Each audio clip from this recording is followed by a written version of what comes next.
ረዳት ፕሮፌሰር ወንድሙ ታደሰ እባላለሁ። በፊዚካል ኤጁኬሽን እና በስፖርት ሳይንስ ትምህርት በኢትዮጵያ ውስጥ ለ48 ዓመታት አገልግያለሁ። 8ቱን ዓመታት በትምህርት ሚኒስቴር ሳገለግል 40ውን ዓመት በአዲስ አበባ ዩኒቨርሲቲ በማገልገል በርካታ ተማሪዎችን አፍርቻለሁ፣ አማክሬያለሁ። በእግር ኳስ ዙሪያ የተለያዩ ጥናቶችን በማቅረብ እታወቃለሁ እና አሁን በሀገሪቱ ውስጥ የተነሳው አንገብጋቢ ጥያቄ የኢትዮጵያ እግር ኳስ ቡድን ከ3ኛው አፍሪካ ዋንጫ በኋላ ውጤት አልባ የሆነበት ምክንያት እና እያዘቀዘቀ መሄዱ ምንድን ነው ችግሩ የሚለው አጀንዳ በኢቢሲ አስተባባሪነት በአዲስ አበባ የሚገኙ ምሁራን አሉ የሚባሉ ምሁራን ተገኝተው የተለያየ ሀሳብ ሰጥተዋል። ከየክልሉም እንዲሁ ሀሳብ የሰጡ ሰዎች ነበሩ። ነገር ግን ይህን እድል እኔም ማግኘት አለብኝ በሚል በዚህ ቻናል ሀሳቤን፣ ልምዴን ይበጃል ብዬ ያልኩትን ለኢትዮጵያ እግር ኳስ ብሔራዊ እግር ኳስ ቡድን ጥናትን አስመልክቶ የተገኘውን ውጤት በማቅረብ ዝግጁ እየሆንኩ ያለው ስለሆነ በሀገር ውስጥም ያላችሁ በኢትዮጵያ ውስጥም ያላችሁ ከሀገር ውጭም ያላችሁ ኢትዮጵያውያን እና የብሔራዊ ቡድኑ ስፖርት ፍቅር ውጤት መታጣት ችግር የሆነባችሁ እንዲሁ ሀሳብ እንድትሰጡ እና በጋራ አበልጽገን የኢትዮጵያን እግር ኳስ እንደገና በተሻለ ሁኔታ ህዝቡ እርካታ እንዲያገኝ እንድናደርግ ጥሬን እያቀረብኩ የራሴን ሀሳብ እንደሚከተለው አቀርባለሁ። በኢትዮጵያ ውስጥ የእግር ኳስ ቡድን በጣም ተወዳጅነት ካላቸው የስፖርት አይነቶች አንዱና ዋነኛው ሲሆን በተለይ በወጣቱ ክፍል በጣም የተወደደና የሚፈቀር የስፖርት አይነት ነው። ይህ ስፖርት ከጊዜ ወደ ጊዜ ማደግ አቅቶት ወደ ቁልቁል እየሄደ ከ3ኛነት ደረጃ፣ ከ2ኛነት ደረጃ፣ ከ1ኛነት ደረጃ እንደውም ውጤት አልባ እየሆነ መሄዱ ህዝቡን ሁሉ ስላሳሰበው በዚህ ላይ ያለኝ ሀሳብ እንደሚከተለው አቀርባለሁ። ዋናው ነገር የክለቦች አደረጃጀት ህዝባዊ መሰረት የያዘ ባለመሆኑ ነው። ይህ ደግሞ በስፖርት ፖሊሲው የተደገፈና በዚህ አቅጣጫ ቢካሄድ ውጤት ሊመጣ ይችላል ተብሎ በመንግስትም ድጋፍ የተሰጠው ሲሆን ይህ ያለመሰራቱ አንድ ትልቅ ችግር ሆኖ ይገኛል። ለመሆኑ የክለቦች አደረጃጀት ምንድን ነው መሆን ያለበት? ህዝባዊ መሆን አለበት። መሰረቱ ህዝብን የደገፈ ህዝብን ያቀፈ መሆን እንዳለበት ይታመናል። በየትም አገር ስፖርት መሰረቱ ህዝብ ነው። ስፖርት መሰረቱ ከታች ያሉ ህፃናትን ይዞ እየኮተኮቱ እያሳደጉ መሄድን ይመለከታል። ነገር ግን በእኛ ሀገር በወጣት በእድሜ ላይ የሚሰራው ነገር ጭራሹኑ ያልተነካ መሆኑ አሳሳቢ የሆነና አንዱ ችግር ሆኖ ይገኛል። ስለዚህ አቶ ፍቅሩ ኪዳኔ የሚባሉ አሁን አርፈዋል። ድሮ የቅዱስ ጊዮርጊስ ስፖርት ክለብ ደጋፊ ነበሩ። በኋላም በውጭ በዓለም ኦሎምፒክ ኮሚቴ በጸሐፊነት በጽህፈት ቤት ኃላፊነት ሲያገለግሉ የቆዩ የቅዱስ ጊዮርጊስ እግር ኳስ ቡድን የተሰባሰበው መጀመሪያውኑ ከትምህርት ቤት እንደነበረ ሲናገሩ ሰምቻለሁኝ። ይህ ማለት ምን ማለት ነው? የስፖርት መሰረቱ አንዱ ትምህርት ቤት ነው። ትምህርት ቤት ላይ የሚሰራው ስራ ከትምህርት ቤት የስፖርት መምህራን፣ የፊዚካል ኤጁኬሽን መምህራን ጋራ ቅንጅት ፈጥሮ ህፃናት እዛ በእነሱ እጅ ስላሉ ለነሱ ኃላፊነቱን ሰጥቶ መልምሎ ታለንታቸውን አይደንቲፋይ እያደረጉ ስልጠናም እዛው እንዲያካሂዱ ቢደረግ መልካም ነው የሚል እምነት አለኝ። ይህ መነሻዬ ደግሞ ምንድነው? ዘመናዊ የእግር ኳስ በእንግሊዝ ሀገር ሲጀመር ጀማሪዎቹ መጀመሪያ ስራውን የጀመሩት ከትምህርት ቤት መምህራን ጋር ነው። ይህ ውዝግብ በወቅቱ አስነስቶ ነበረ። በእንግሊዝ ሀገር የነበሩት አሰልጣኞች የትምህርት ቤት መምህራን ምን ይችላሉና ነው ለነሱ የማሰልጠን ተግባር ኃላፊነት የሚሰጠው በማለት ተቃውሞ ሲያስነሱ፣ ስፖርቱን ደግሞ በዘመናዊ መልክ ለማሳደግ በእንግሊዝ ሀገር ውስጥ የተነሳሱት ሰዎች እንደዛማ ማድረግ አይቻልም፣ ለስፖርት መምህራን ድጋፍ ማድረግ ይገባል፣ ስልጠና መስጠት ይገባል።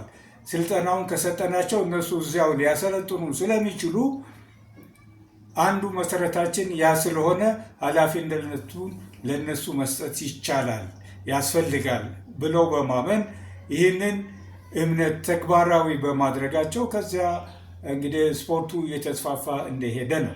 ሌላው የፋብሪካ ሰራተኞች ናቸው። በእንግሊዝ ሀገር የፋብሪካ ሰራተኞች የአማተር ስፖርት በሚጀመርበት ጊዜ ከየፋብሪካው ያሉ ተጫዋቾች፣ ሰራተኞች ፋብሪካቸውን እየወከሉ እንዲወዳደሩ ተደረገ። ይህ ሲደረግ በጣም ሳትስፋይ ሊሆኑ አልቻሉም ሰራተኞቹ እና ይህንን ስራ አቁመው እነሱ የጨዋታው ስራ ላይ ፎከስ አድርገው እንዲሰሩ በማድረግ ስፖርቱን በሀገራቸው ሊያስፋፉ እንደቻሉ ይነገራል። አሁንም በእኛ ሀገርም በ1970ዎቹ መጀመሪያ አካባቢ ላይ ይሄ ሁኔታ በየቀበሌው፣ በየከፍተኛው፣ በየወረዳው ላይ ይህ ወጣቱን ያሳተፈ ህፃናትን ያሳተፈ ስራ እንዲሰራ ክለቦች ተቋቁመው ABC የሚል በዚህ ስያሜ የተነሳሳ የእግር ኳስ መነሻሻ የሆነ ስራ ተጀምሮ በመሃሉ ላይ ይህ ሊቋረጥ ቻለ። እንግዲህ የክለቦቻችን ዋናው ችግር ክለቦቹ ከጥንት ከጠዋቱም ጀምሮ ሲፈርሱ ሲገነቡ የመጡ ስለሆነ የሚፈርስና እንደገና የሚገነባ ክለብ ብሔራዊ ቡድኑን በበቂ ሁኔታ ይመግባል ተብሎ አይታሰብም፣ አይገመትም። ምክንያቱም የሚፈርስ ቡድን ሁልጊዜ እንደፈረሰ ይቀጥላል፣ ሌላ አዲስ ደግሞ ከስር ይመጣል። በእኛ ሀገር እስካሁን ያለ ክለብ ቢኖር የቅዱስ ጊዮርጊስ ነው። ሌሎቹ አዳዲሶች ናቸው፣ በሙሉ እንዳለ ፈራርሰዋል። አሁን ደግሞ በአሁኑ ጊዜ የተጀመረው በከነማ ስም፣ ይሄ ደግሞ መልካም ይመስለኛል። እኔ በከነማ ስም የድሬዳዋ ከነማ፣ የባህር ዳር ከነማ፣ የወልቂጤ ከነማ፣ የአዲስ አበባ ከነማ እንደዚሁ እየተባለ በስፋት በከነማ ስር የተጀመረው ይሄንን ህዝባዊ መሰረት ማስያዝ ይቻላል። ህዝቡን በዚህ ውስጥ አሰልፎ ድጋፍ እንዲሰጡ፣ ልጆቻቸውን እንደዛ እንዲውሉ፣ እነሱም እዛ ሆኖ የሄዱ ማየት የሚችሉበት ሁኔታ ከተፈጠረ ብዙ ጠቀሜታ ያለው ይሆናል። ይህ እንግዲህ እንደ መነሻ ብለን ያስቀመጥኩት ሲሆን በዋናነት የምናየው ክለቦችን አሁን ያሉ ክለቦችን እንዴት ነው ማደራጀት የሚቻለው፣ እንዴት ብሔራዊ ቡድኑን መመገብ ይቻላል የሚለውን የመጀመሪያው ስራ ከታች ህፃናትን በእድሜ መከፋፈል፣ በጥናት ላይ የተመሰረተ እድሜ በ3 በ4 ደረጃ መክፈል። ይህንን የራሴን ጥናት በሚቀጥለው ጊዜ ማቅረብ እችላለሁ።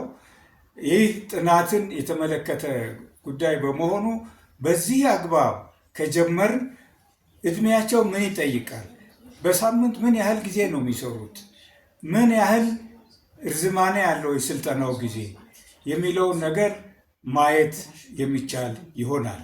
ስለዚህ በእድሜ መከፋፈልን ይጠይቃል። ይሄ አንድ የመንግስት ስራ ሆኖ ቢቀመጥ እኔ መልካም ነው ብዬ አስባለሁ።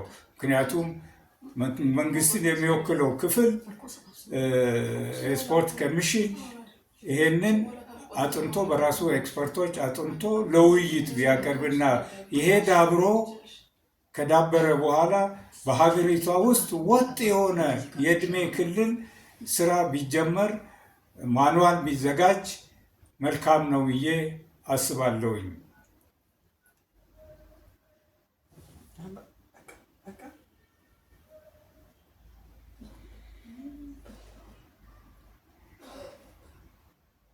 ከዚህ በመቀጠል ደግሞ የሚቀጥለው ስራ የሚሆነው እነዚህን ህፃናት የሚያሰለጥን አሰልጣኝ ማን ነው የሚያሰለጥናቸው የሚለውን ጥያቄ ማንሳት ይገባል።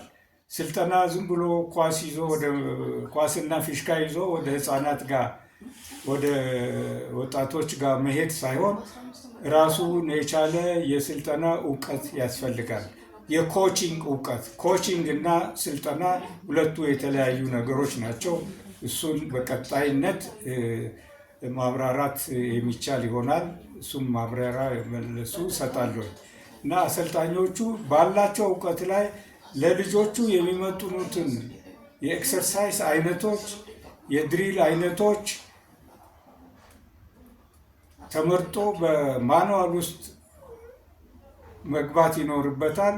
ያንን እያዩ የራሳቸውን ክህሎት እየጨመሩ ስልጠናው ቢካሄድ አንድ ግብአት ይሆናል። ስለዚህ እነዚህ ከታች የሚመጡት በሲ ቡድን፣ በቢ ቡድን፣ በኤ ቡድን ተይዘው በእድሜ የሚሰለጥኑት ዋናውን የከነማ ቡድን አሁን እንደሚደረገው ከክልል ክልል በራሳቸው ፍላጎትና ጥረት የወጡትን ልጆች ከማሰባሰብ እዚሁ እየሰለጠኑ ዋናውን ቡድን እየመገቡ ይሄዳሉ።